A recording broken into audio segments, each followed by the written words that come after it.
People will do crazy things for the people they love. But how far would you go to show your loyalty? The Manson family murders is an event that will never be forgotten, as 3 young, beautiful, promising women were somehow convinced to do unspeakable deeds. The story of Charles Manson and his followers shows the thin line between love and control, begging the question, what happens when love turns deadly? Dianne Lake was a 14-year-old girl who was lost in life. It was the 1960s, the age of counterculture.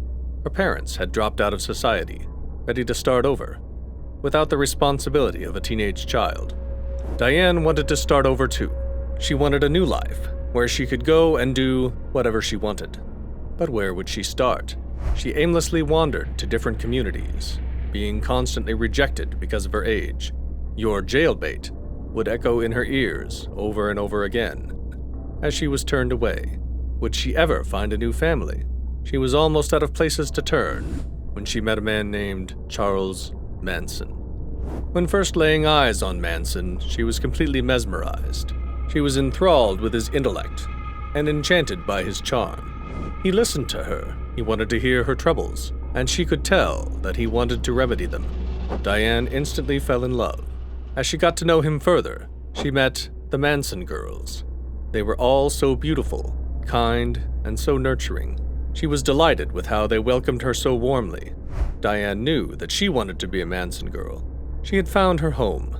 Every day was like a dream. She would wake up to a family who wanted to spend time with her. They would smoke together, sing songs, spend intimate time with Charles and each other, and swallow any pills he distributed. They lived in a blissful daze that they hoped would last forever. Dianne had grown to love Charles so deeply that she almost couldn't stand it. She hung on his every word, enthralled with the way his mouth moved, with the kindness that laced the sound of his voice. She spoke of the past, the present, and the future of humanity, and how they would grow to live in harmony.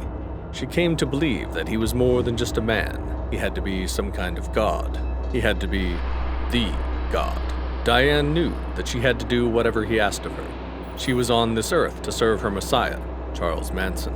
As the days went by, every day filled with more songs, more psychedelics, and more enchanting words from the mouth of Manson, Dianne's mind was no longer her own. She no longer had thoughts of anything besides the Manson family. What did she want for herself? She didn't know anymore, and she didn't care. Every small white tab on her tongue would numb any of those thoughts. Men were also in the commune, and of course, she knew that she was meant to please them as well. Manson had made it clear that a woman's life mission is for service to the men, and she always did as she was told. Dug through the dumpsters for food, cooked, cleaned, and spent special alone time with men, even visitors, fulfilling any of their desires. The Messiah had told her that this way was the right way. Dianne remembered the day that the Beatles' new album came out. It was a day like any other, but it changed everything. Manson heard the secret message that the Beatles were telling through their musical words. They were telling of the end of the world, and the Manson family must be prepared. A race war was on the horizon, and they must preserve the beautiful kingdom they had built.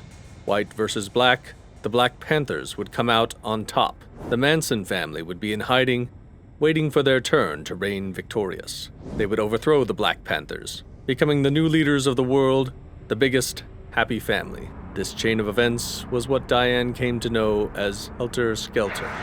Dianne couldn't help the fear she felt with what was to come. Charles had told her that it would start with black-on-white violence. She was scared she would become one of the dreadful victims. She began to fear every black man she saw, afraid that he would be a Black Panther plotting her death. Charles assured her that she would be protected, but her heart remained unsettled.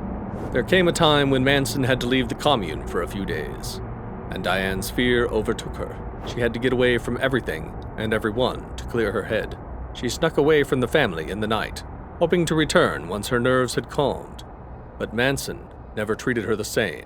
Patricia Krenwinkel never wavered on Manson's words. She knew that she had to do whatever Charles said to fulfill the prophecy he foretold, bringing the kingdom into its full fruition. Patricia tensed as Charles came home one day in a complete tailspin. He had killed an associate of the Manson family, Bernard Crowe. Although this was not necessarily surprising to Patricia, She knew that something more was going on in Charles' mind. He paced back and forth as he said that Crow was a member of the Black Panthers. Once they found out that Charles had killed him, they would be coming for him and the family. It was time for the Manson family to kickstart Helter Skelter. Patricia watched, eyes wide and intent, as Charles hatched their newest plan. They had to show the Black Panthers how it must be done, an example of their entrance into the war. They had to attack members of the upper class, making it known that they were a threat, ready to fight until the demise of the whites. But who? Who would be the example that the Mansons would so graciously give credit to the Black Panthers? It had to be someone of status, someone that everyone knew and loved. After much deliberation, Patricia, Charles, Tex Watson, Susan Atkins, and Linda Kasabian decided on the beautiful pageant actress Sharon Tate. She was the one whose life would end for the cause. When the four chosen ones arrived at the home of Tate, she had company. They hesitated momentarily, but thought that the slaying of all five of them would make the event that much more sensational. When they entered the residence, no one inside knew what was in store for them.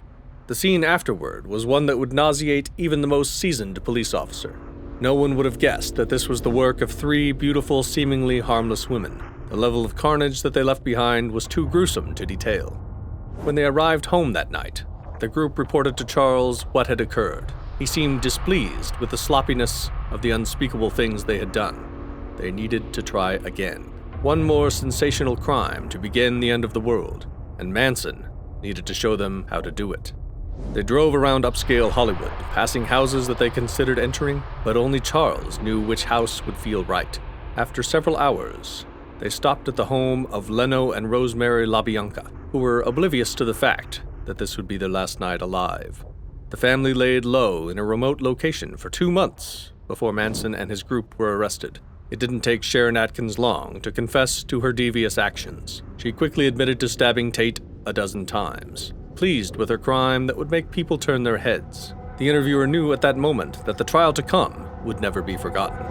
Mrs. Shirley Evans was a secretary for the city schools. She had seen her share of problematic people, but being a juror in the Manson family murder trials proved to be extremely taxing. She knew she needed a poker face if she was to survive the horrifying testimonies she was about to hear. She listened as one of the participants in the spine-chilling deed, Linda Kasabian, built the courage to turn on the man that had hypnotized her for so long. She had exchanged her testimony for her freedom. Mrs. Evans thought to herself how proud she was of Kasabian, but her heart was also heavy to hear of what Charles Manson had convinced her to do. She must remain strong. Mrs. Evans sat as still as she possibly could as she witnessed outburst after outburst, watching these poor, confused women be ruthlessly dragged out of the courtroom. She saw them with shaved heads, wide eyes, and sinister smirks as they were so entranced with the words of Manson.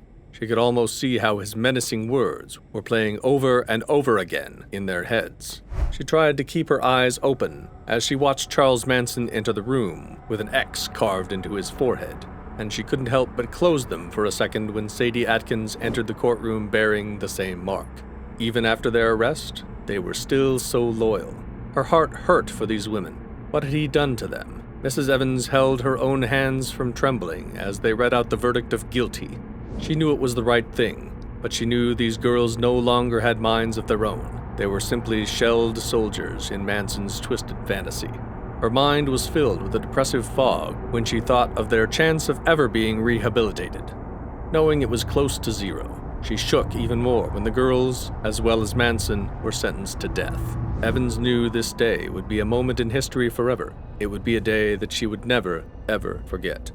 The Manson family is a disturbing example of some people's real-life ability to charm others into terrible deeds. Charles Manson was a real-life sorcerer who used love, affection, drugs, and false intentions to turn women into soldiers for evil. Do you think these girls had minds of their own? Let me know what you think in the comments. If you want to see more cases like this one, make sure to like, subscribe, and hit the bell notification. Until next time.